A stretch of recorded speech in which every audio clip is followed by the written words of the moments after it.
Welcome back to Universal Studios. Today I'm going to be talking about all the updates around every single Universal theme park. Normally I just focus on the Hollywood park, but there's not a whole lot going on inside of that theme park right now. In today's video, I'm going to be covering the Fast and Furious roller coaster, along with some expansion plans for the Universal Hollywood park. The first expansion to Super Nintendo World has opened in Universal Studios Japan, so I have a lot to talk about that one. To promote the movie, we have a Wicked experience in Orlando and in Hollywood, but Singapore has gone over the top with their Wicked experience. We're going to be looking at the new year-round Halloween Horror Nights park in Vegas, and to finish it off, we'll talk about some dragons at Epic Universe. I hope you're excited for today's update because I have a lot to share with you guys. If you're not already following me on Instagram, follow me at jpland21. I post all of the latest park updates there. To start off, let's talk about Halloween Horror Nights in Vegas. This will be an all-year Halloween Horror Nights theme park, so if you want to go to Halloween Horror Nights on like a random Tuesday in December, now you can. I actually had the opportunity to visit the site where this project is being constructed,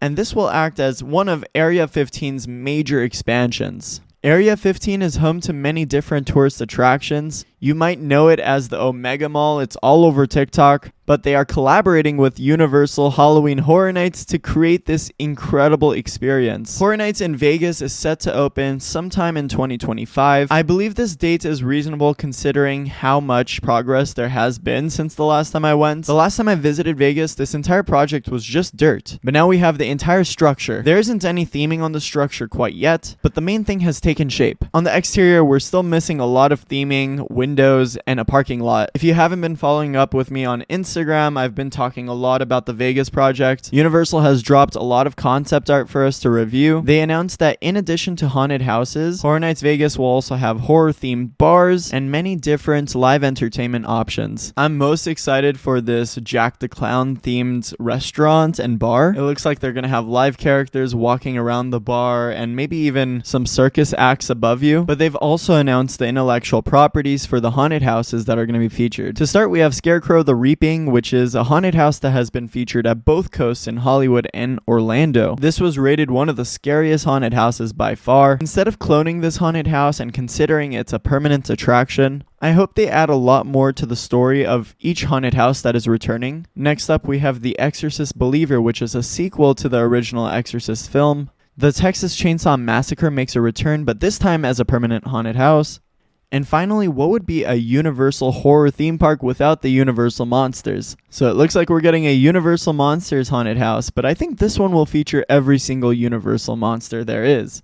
And those are all the haunted houses that have been announced for Universal Horror Unleashed. Obviously, I'll keep you up to date when we hear more information about it. Let's go overseas and talk about Universal Studios Singapore. Singapore is an interesting Universal park. It's the final Universal park to receive the Despicable Me treatment. They're currently receiving a Minion Land, which I'll talk about in another video. But I wanted to talk about Singapore because they have this incredible Wicked experience that debuted this month. So unlike the US parks, they have a very interesting Wicked experience. It's not only food and merchandise, but it's also meet and greets and live shows. They have a mini show with Elphaba and Glinda, which you could also meet both of them. But the one thing that amazed me the most was this incredible Wizard of Oz meet and greet. Now, unfortunately, it's not a Jeff Goldblum lookalike, but it's crazy that they can have a meet and greet to this scale. I think this might be the world's largest character meet and greet. I'm also very jealous with the merchandise they received out in Singapore. They have these amazing Loungefly bags,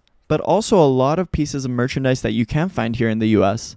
Jumping back into meet and greets, they've decorated the entire entrance of the park to make it look like you're walking into the Emerald City. While you walk around, you'll run into Ozians and other members of the Emerald City. And to end it off, they have a wide variety of different types of food, like the fried chicken and green waffles they have over here. Moving on, we have huge news for the Japanese theme park. Donkey Kong Kingdom is Super Nintendo World's first ever expansion, and it just opened a few days ago on December 11th. They had a few past member previews, but filming and photography was not allowed. We finally have our first POV of the new Donkey Kong ride, and it looks great. Some might say it's a little short, but I think it's great for people that aren't too fond of roller coasters. This is a great starter roller coaster if you haven't been on any other roller coasters. It introduces you to so many fun coaster elements like jumping over tracks. Those are obviously airtime hills in the real world, but it does so in such a creative way. Obviously, there is coaster track for this roller coaster, but it's hidden underneath a false track. They did their very best to hide it. It's visible maybe on camera, but in person it's possible that it's not visible. But even if the real track is slightly visible, the false track makes it really difficult to know which direction you're moving. And it's just crazy that sometimes the track just ends and you're just floating over nothing. I think this is one of the most creative roller coasters there is. And the land they've built around the roller coaster gives you so many great views of the roller coaster. You can see the cart jumping over tracks and so many other elements of the coaster. The land itself looks so much fun. But I think the highlight of it has to be the Donkey Kong meet and greets. They just nailed this character costume, and I think it's just wild to me that you can see Donkey Kong walking around a theme park. And his costume is just so big too. Now, thanks to Theme Park Wizard and many others, we now have access to different permits and site plans for Universal Studios Hollywood. Now, I just wanted to bring up that I'm a longtime Universal Studios Hollywood fan. I've been visiting the theme park since I was 3 years old, and this is my home theme park. It's literally in my backyard. Let's talk about Fast and Furious Hollywood Drift.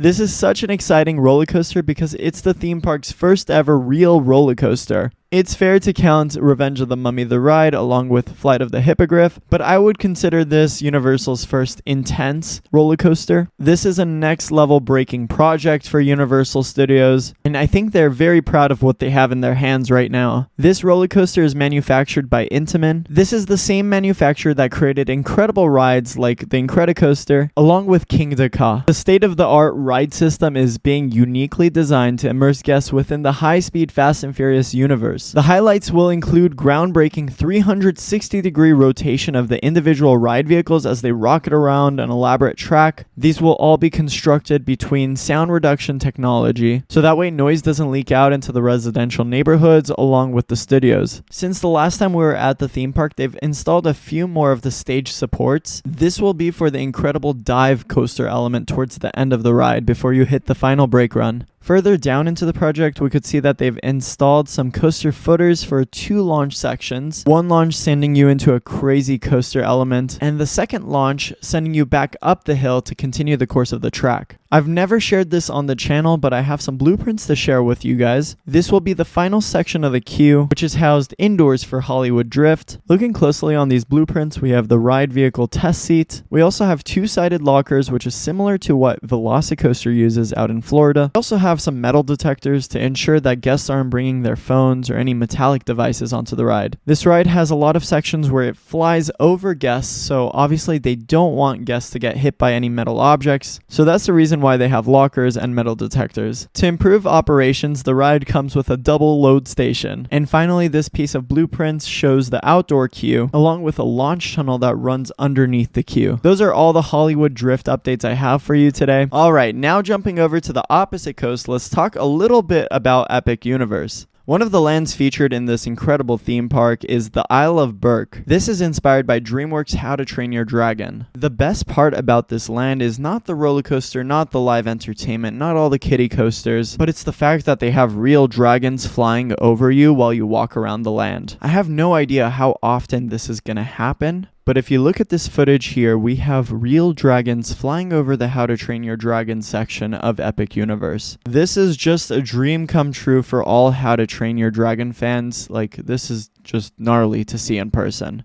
I know I don't sound as enthusiastic talking about this one, but it just kind of makes my eyes watery looking at this. Isn't it crazy that a theme park is able to do this? Now, obviously, this puts Disney to shame.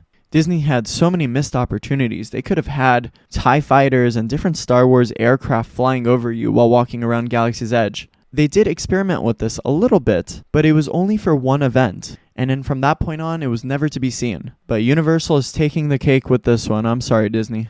And that wraps up all of the updates we have from all Universal theme parks. I hope you enjoyed today's video. If you did, be sure to leave a like and let me know in the comment section how you feel about all of these projects. I know it's a lot of information to drop on you, but also don't forget to follow me on Instagram. Every time there's a new Universal update, I'm very quick to jump and talk about that. I'm JP, and how they say in the movies, that's a wrap. I'll see you in the next one.